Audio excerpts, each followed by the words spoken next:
Ciao, Giovanna.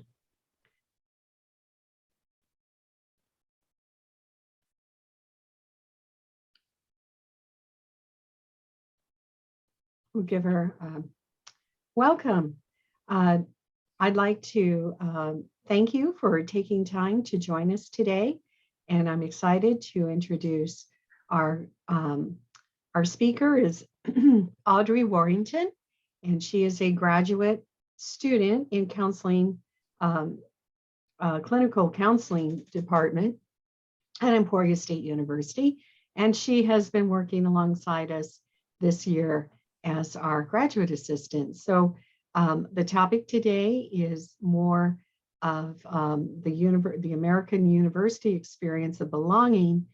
And she has done some great presentations already on the Appalachian area of the United States 2 weeks ago. And last week, she talked about sororities and how those fit with her leadership experiences. And today, she's going to talk about a very important topic in terms of belonging, microaggression. So welcome. And Audrey, I'm turning it over to you. Awesome. Thank you, Connie. Before we get started, I just wanted to remind everybody that if you're watching this on our YouTube channel, that you will need to fill out a Google form, and I have that in the details for you, or in our Google Classroom. So just want to get those attendance points for you if you're not here with us live. So to start out, happy week 3, everybody. I'm so glad that we're finally to the last week of our institute here. I hope so far my lectures have been that food for thought for you guys, that supplemental learning for you guys. But today we're going to talk about microaggression, and we're going to start of where did the term originate. So this is Chester Pierce. This is the cutest picture I could find of him, smiling in front of the camera there. He is a Harvard University professor in psychiatrics.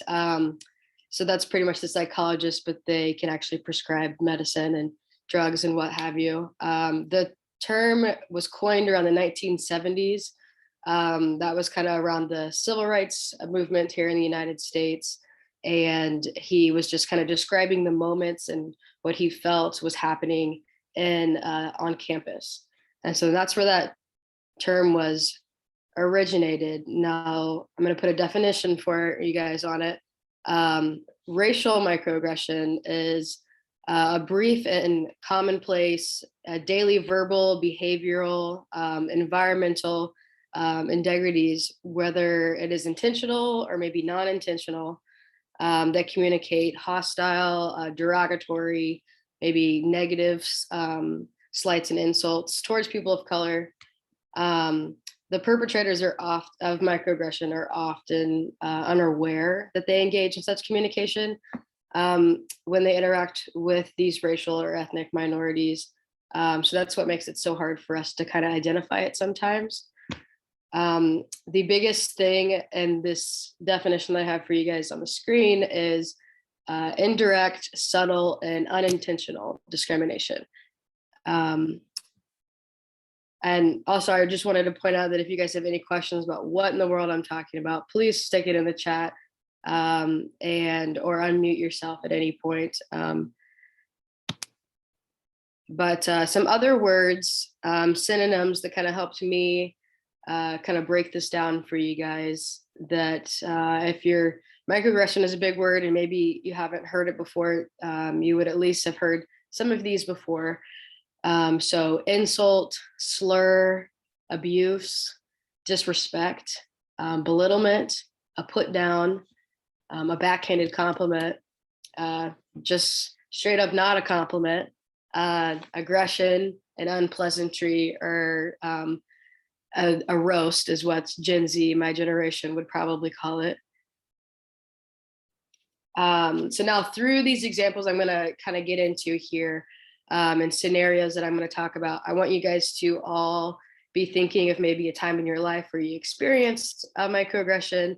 Maybe you've dealt with it being maybe a victim or a bystander of this, because at the end, I will ask you guys for maybe a discussion piece of you guys to share maybe where you've seen this. And hopefully our discussion can be a little bit productive And then I'll have everybody just share their stories. So like I said before, if you have any questions, shout them out or put them in the comments. I saw Martina just join, so she'll be able to translate if you guys need that.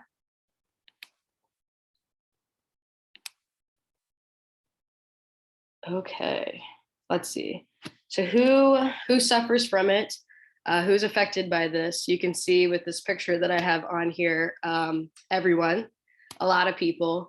There is actually this quote that I put on the screen for you guys. It was from a Harvard conference, and the subject that they were had the conference over was microaggression. And so it says, you do not have to be a person of color to feel invalidated. This is everywhere. Microaggression simply stems from the dominant group taking a setting of precedence. When I read this in the article, when I was doing a little research for you guys, this was such a powerful statement for me. You can't really tell in the PowerPoint here, but I tried to bold it in this weird font that I have, but I bolded, this is everywhere.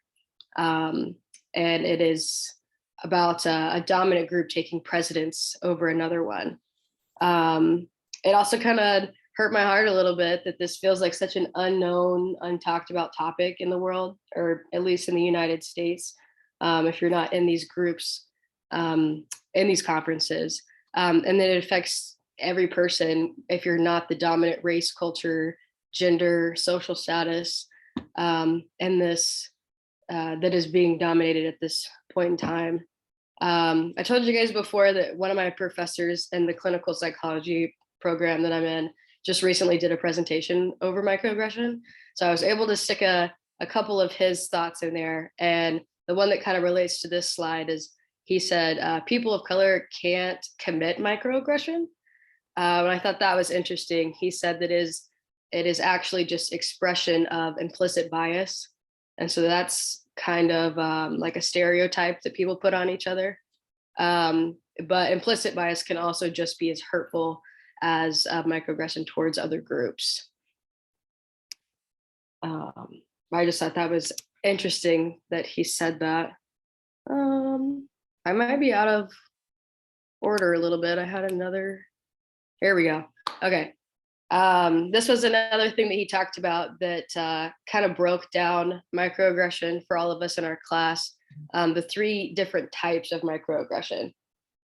So we have micro assault, which is just blatant, kind of the backhanded compliments or slurs that you could hear. An example of that, which would be completely blatant and inappropriate, would be maybe a white person yelling a slur at a person of color across the street. That is a blatant assault with your words. A micro insult, maybe this one is maybe unintentional, yet still harmful. An example of this would be maybe a straight person calling something gay to mean stupid. This also could be a man talking to a woman in the office in a professional setting, but then calling her baby or sweetie to kind of belittle her a little bit in the situation. And the last type was micro-invalidation. This one, he talked about it being almost the most aggressive because it goes unseen, because you're pretty much changing this person's perception or reality. If you guys have heard the term gaslighting before, this is a synonym of micro-invalidation. So this would be maybe you're explaining to a friend or a coworker, anybody, that maybe you were a victim of microaggression or something happened to you and you're just expressing your feelings, and they say something like, well, maybe if you were just nicer then, or you're reading too far into this. You're being too sensitive over the situation. And so then those are the things that kind of, the ones that you don't really see are happening around you, but the ones that are just blatantly right in front of your face, but it's hard to identify sometimes because it does mess with your reality. Okay, now let's get back into order here. Okay, let's see. So how do we identify it? I've spoken so far on the origin, where it came from. We've given it a little bit of definition, found a few synonyms maybe to help us out, talked about who it has hurt, but how in the world do we identify this around us? and how do we become aware and how do we change it, I guess. So imagery, I think, is the biggest one that is kind of hidden, kind of a micro insult in front of us. I'm glad that we only have Italians here on Zoom today, but the Kansans will see me on YouTube, because this sports team that I have on the left here, you guys can see my little blue cursor pointing at them. This is the Kansas City Chiefs. They're the professional football team here in Kansas, technically in Missouri, but they have the Native American arrow and Indian as their mascot.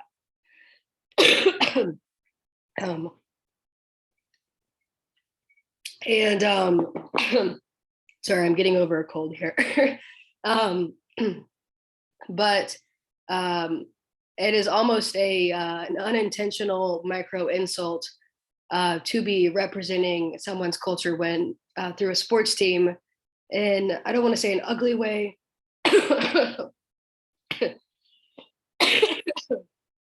Excuse me, but in an appropriate way.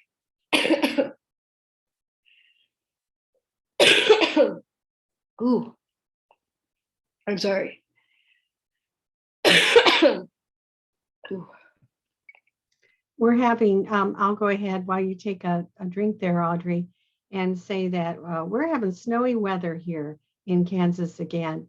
So we're going from 70-degree temperatures, like very warm, to pretty cold with snow. We didn't get a snow day today, but I know out in Western Kansas, they have like 8 inches of snow and their schools are closed.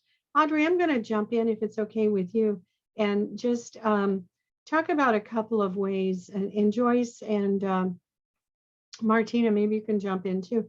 There's I think some technology can be used, I think, with microaggression, and maybe a few more current terms might be ghosting. Has anybody heard of ghosting? Do you know what ghosting is? I don't think it has to just be on Facebook. Joyce? Oh, I was just thinking about in the world of online dating, the ghosts are just when you're someone, as you think you're your friend or boyfriend, just all of a sudden disappears and you can't reach them anyway. Is that ghosting? Yeah, I think it is. It's where everything, boom, zero, everything's cut off. And it could be on Facebook, I suppose, but I think more often people, if they're unhappy with something, will unfriend someone else. So unfriending could be a way. Now, there might be reasons why somebody might legitimately ghost, like illegal activity or abusive kinds of behaviors. Ghosting might be a good idea, if there's some sort of threat involved with it, or even unfriending if there's objectionable types of comments or behaviors, and those are appropriate behaviors, I think. But if it's somewhat baseless, in other words, it happens suddenly and there isn't really an understanding of why, that might microaggression seems to happen, you might say, behind the scenes. So it's something that isn't where not everybody's aware of what's happening. So Audrey, does that make sense to you? Are you able to talk yet? I can keep talking for another moment if need be. I think we're good. I put in a cough drop, had a few. Okay, I hate that. I had that happen to me during a musical concert in Germany, in Munich, in a very fancy place, and I could not stop coughing. Mm-hmm. Fortunately, somebody two seats down from me had a cough drop. So yeah, like Connie said, on Saturday I was outside for 12 hours and I literally got a sunburn because it was 80 degrees. And then by the end of the night, I was surrounded by a fire because it was 20 degrees. So in one day we had a 60-degree difference. And yeah, really caught up to me. Anyway, though, back to what I was saying. I guess Kansas kind of came at me when I was trying to use their football team as a example of microaggression. Um, but we'll move on to the Washington football team. So they actually used to be called the Washington Redskins. And I have their picture right there in the middle, put my blue cursor on there for you guys. And they just recently changed their name to just the Washington football team. And I think a couple of weeks ago, they're now the Washington Commanders, to try to get away from using the Washington Redskins. Just that micro insult, I guess, of that. And I will say in Kansas City, they no longer let people into the stadium if they are dressed in Native American attire. And they used to do the tomahawk chop, I think is what it's called. It's just doing this before the football happens. And they're telling people to do it with a fist now instead of an open hand. Not really much of an improvement, but I think that they are trying. And that's, I think, what Kansas City attributes to that. But like I said, imagery is all around us. And I will talk about social media here in a bit, so we can tie in kind of what Connie said about ghosting here soon. Okay, so where do we see it? Some of you may be thinking about your scenarios and how you're going to share here at the end of my presentation here of how we've been a bystander, maybe a victim of all this. And maybe I've just done a vague job of trying to get you guys to understand what microaggression is so far. So I'm going to kind of break it down into these 4 different categories of where we might see it in our daily lives, and kind of get you guys a little bit more of an idea of what I'm talking about and where we can see it, more examples. Before we dive in though, were there any questions at all? I was kind of looking through the chat during my coughing spill and I hadn't seen any yet, but. I'm going to say one other thing here, Audrey, and that is, I think, and if we're talking about high ability students, I've actually done research on this as well. Microaggression isn't always unintentional.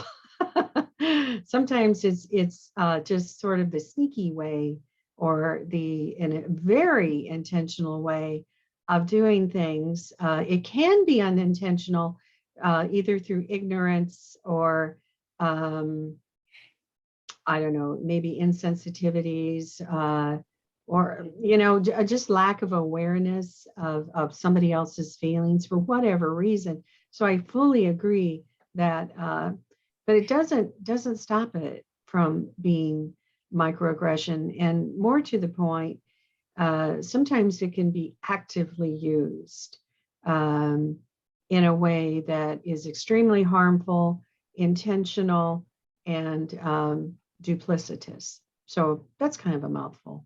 I'll let you take it from there. Yeah, I agree. That's why I added kind of those synonyms at the beginning, so we could kind of break it down a bit of like a roast, a backhanded compliment, and insult. Some of those seem more aggressive than some of the more less aggressive or subtle ways that people might come at you. But yeah, a backhanded compliment and a roast can be pretty aggressive. Audrey, could I jump in one last time? Go ahead. And I know Joyce, well, maybe last time, Joyce probably could comment on this. I learned the term erasure, and I often hear that term erasure. So maybe that's kind of like ghosting, whereas ghosting is cutting off a relationship. Erasure, where you're like erasing somebody's identity, you can do that by pretending they're not really there. You can be talking about someone, maybe even talking about them in front of them as if they're not there. Or if somebody is expressing a point of view and you decide to maybe they're expressing feelings about something and someone else simply ignores them, and just keeps going and doesn't acknowledge those feelings or those thoughts or the presence. There's a term called erasure. And it's used a lot with another word that sounds like that, which is racism. And that's not funny, but it's not funny at all. But because it has a way of devaluing someone else, and devaluing particularly when it comes to their identity and perhaps their racial identity. Joyce, you've heard that term, haven't you? Erasure? I haven't heard erasure, but when you say what it is, I'm familiar with that, you know. Okay, all right, we'll let Audrey move on with her presentation. Thanks, Joyce. Yeah, I also hadn't heard of that, but I wrote it down to look that up later. But yeah, the definition did sound familiar. Okay, so microaggression in the workplace. There are examples of overt discrimination. So maybe that's being told you're working for someone because of your race or ethnic background. I was thinking about this last night, and an example that came to my mind immediately was sometimes when you see ads for things, or maybe your university has a poster and there's every single ethnic background or culture that you can think of in the brochure for the university, whether they whether they represent that actually or not. That's how a lot of people do ads these days. There is prejudice behavior. So maybe that's not being hired because of XYZ, being gender, social status, physical appearance, or disability for some reason. And then there's just plain abuse or harassment, maybe because of those, the XYZ that I just said. When I did research about this a few months ago, I came across this study that I thought was interesting. And then I found out that it was from Kansas State University, which is the state school here in Kansas, one of the bigger ones, universities. So in 2018, Kansas State University asked 100 women in the STEAM workplace about how they experience microaggression. 73% of them reported that it was under the abuse and harassment category of the three that I just talked about. And I pulled 3 of their responses just to give you a little more in depth of what they were talking about. But first person said treating someone as a second-class citizen because of their gender, race, or sexual orientation. Second one is telling a thin person that they should eat more food. That one's more of like a micro insult there, or maybe even a micro invalidation. And then the last one of considering certain people to be more of value based on their ethnic class or sexuality. And we could even tie that into how I talked about wage gaps last week. But then let's see, our next one might, this one might be a little more meaningful for you guys because it's microaggression in the classroom. This is examples that I found online where continuing to mispronounce the names of students after they've corrected you time and time again. I remember sometimes in classrooms of even with like a substitute or something, when you take roll and somebody corrects you and the teacher was like, yeah. Maybe scheduling a test on a religious holiday when you know that there are certain cultures in your classroom. Setting low expectations for certain minority groups and children of disabilities. Validating certain genders over others. Expressing racially charged opinions towards a certain group or in or outside the classroom. And asking people to raise their hand if. Kind of calling out those students rather than asking them individually. I have an example of, I remember I was in 5th grade, and I remember this because the person was sitting right next to me, and I remember just feeling their emotion next to me. There was a student teacher with us, and I remember we were doing this worksheet, and she was like, I'll give you guys however long you guys need for this worksheet. And I remember watching the student teacher walk up to our actual teacher and say, or asking like, how much time do you think that they need for this? Well, like when do I get the cues or whatever? And I remember the teacher like blatantly pointing at the person sitting next to me and saying, this is like the most average student in our class. And I usually go by them or maybe this person in the corner. And once they're done, the majority of people will be done. And then everybody else will just kind of trickle after that. And that might be a tool that teachers use just to be aware of your classroom. But to point and blatantly say that out loud for the student to hear, it kind of was that micro invalidation of them knowing that maybe they aren't the best in class, and that they're the ones that maybe finish last every time, whether they knew that or not. We watched a TED Talk actually the other day in class that this person didn't realize that he was on free and reduced lunch until he got to middle school, when the lunch lady asked him to pay for his lunch. And then everybody around him started laughing at him when he realized he didn't have any money. So socially, he didn't understand that he was poor until it was brought up to his attention, and then he couldn't get out of his head. So a micro invalidation of that student feels like they can't succeed now and can't be the best because the teacher pointed at them and said, this is not our best student. We go by this person to know when we're done in our classroom. So microaggression on social media, Connie kind of spoke to this a little bit.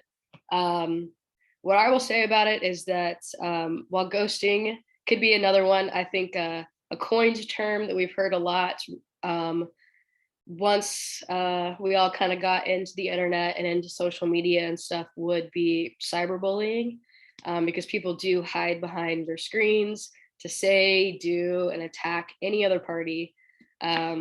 You can pretty much go onto any social media site and go into the comments on some of the influencers or even just regular people sometimes, and you will see people who don't even know the influencer personally or anything like that, of just attacking them for no reason other than to blatantly throw that microaggression at them. Those are the blatant attacks, the micro assaults, to use my 3 words there.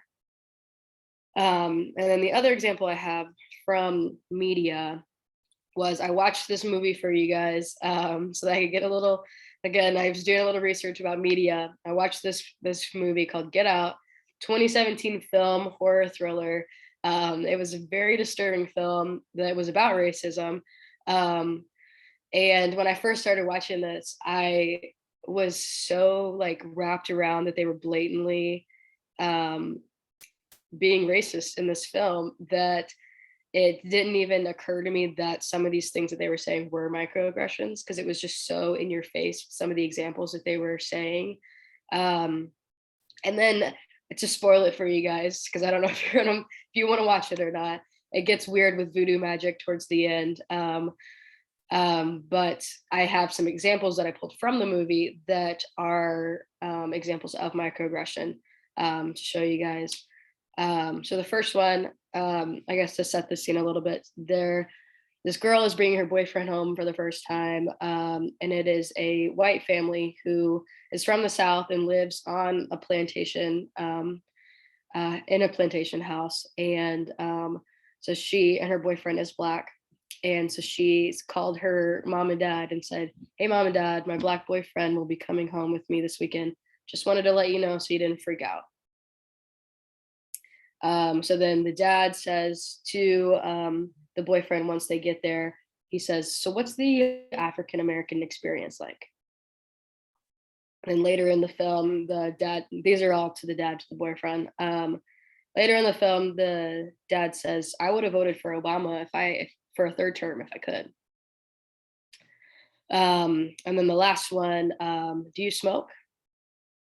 So a lot of those are that micro invalidation, micro assault, to blatantly say that honestly it's racism is what it is, to say all of those. But that is my media examples I have for you guys.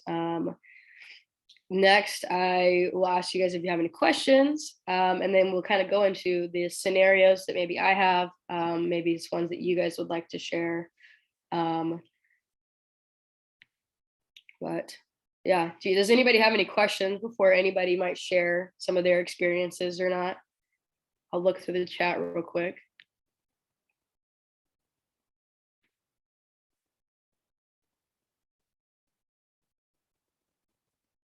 Okay.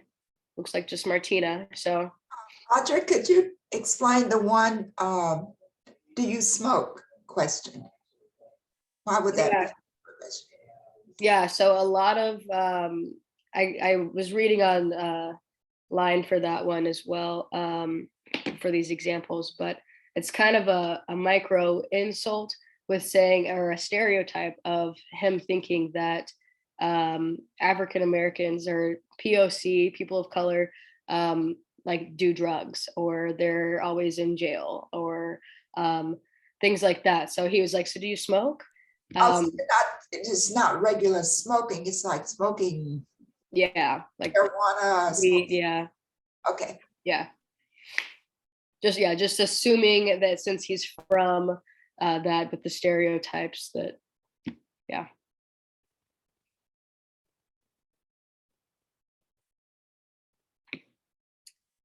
I have an example that I'll share first, of one that I experienced. So I told you guys a couple years ago now, right before the pandemic, I was the president of a sorority. And once the pandemic hit towards the summer months, the United States became racially charged, and there were riots. And I remember our sorority, the Pan-Atlantic president messaged all of the presidents and said, we don't have enough minorities or people of color in our sororities. What do we do about it? Nobody responded, because that right there is just a microaggression in that. What? But since it was such a racially charged statement to make, people did take screenshots and they shared them, and it kind of got around we did have people of color in my sorority, and they were very hurt by this statement, because it's almost like when people say they don't see color, which is another micro invalidation of that you don't see this person in front of you. You're not recognizing their culture and their background. So she was upset and she wanted to have a meeting with the person, and so I told her that I would come with her and I would help represent her. And pretty much what came out of the meeting, she just wanted to share her feelings, was that the person that was over us, she was like 45 years old. She pretty much gave this girl the opportunity, she called it, to be the lead runner in a committee of finding more people of color to be in sororities. Rather than hearing her feelings and seeing that she was hurt, she put her to be the spokesperson of people of color for Emporia State sororities, which caused a lot more charged conversations than should have happened from that conversation of just confronting feelings. But that was one that I was in a meeting from, and it was uncomfortable with how just the micro invalidations, micro blatant assaults that she was doing in front to my friends that I was representing in the conversation. So yeah, that is an example I have from just a few years ago that I was a part of.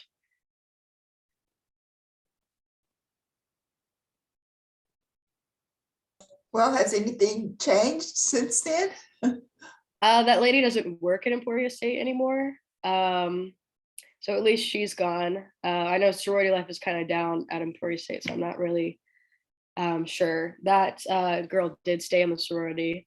She respectfully declined being the spokesperson, if you guys can imagine. And I mean, I don't think anything specifically improved or anything other than that lady left. So at least she left.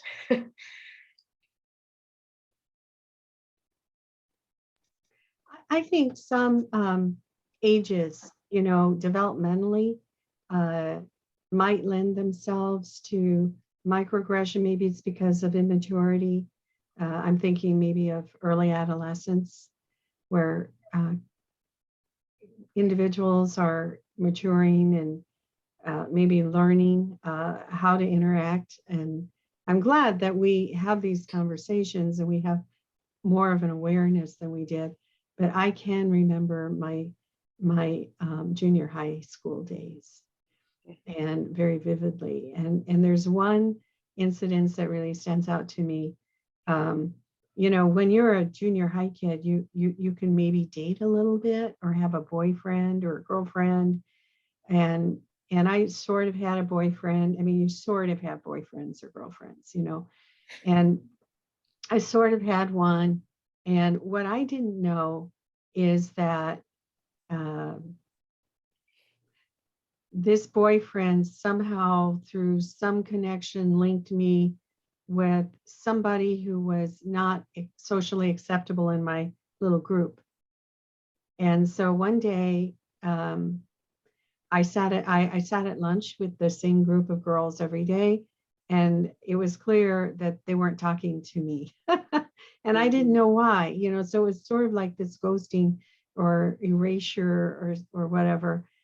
Only I was right there, and I was really hurt because I knew something was different, something was wrong, but I didn't know what it was. And finally, you know, then you have to kind of ask around, and you try to figure out what, you know, what's happening here, because you, like gaslighting, you begin to wonder if you're a little crazy or something. And I found out that let's see, I guess that this boyfriend person I had, we had sort of maybe a double date, and the other guy and girl, someone else liked the guy, and an unacceptable girl went with the guy. So, I mean, it's even hard to explain it now. I do understand it. And you know what? I made up my mind right there and then that if people like that were going to act that way, I didn't want to be their friend, you know. And I've kind of maintained that attitude throughout life. If you know, maybe you can make allowances for mess ups and misunderstandings and things like that. But when people shun you, that's another word, Audrey, shunning, that we have. It comes from more religious connotations, that people actually do shun in some religions. So I that's how I am to this day. And it really goes back to that situation. So those situations are powerful. Mm-hmm.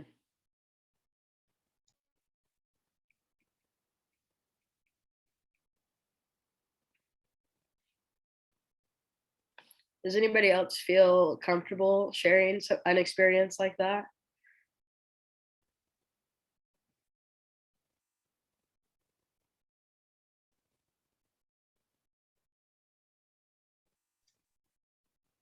I would say we all have them, whether we like thinking about them, because they stay with us. I've given a number of presentations on microaggression, and Joyce and I did one in November for the National Association of Gifted Children, and we asked them questions, and everyone, didn't they, Joyce? Everyone had a story. And you know, these stories are so painful that we do not forget them. You know, they scar us, you know, not physically, but they emotionally scar us for life. So while you're thinking about questions you might have, I'm just going to say we have one more session in the Spring Institute, and that's on Saturday, and it's me. And I look forward to talking about equity from the standpoint of Black Paris. Now, when you think of Paris, you don't always think of Black, you know, I think of the City of Lights and stuff like that. But I had the good fortune to learn to learn more about Paris in a way I had not previously known, and I'll be sharing some experiences related to that. So that's same time, 12 o'clock, which is 17 hours, I think, in Italy. And same link. Okay. So Martina, you want to see if there's anything else, anything you would like to share, or Joyce? Giovanni or Sarah, Christina, Maura, Rosanna, Tiziana? We're all glad you're here. And thank you for coming. Okay, then I am going to close down because I know Audrey has a class that she needs to go to, and we hope to see you on Saturday. So stay warm and have a wonderful day. Ciao. Thank you. Thank you.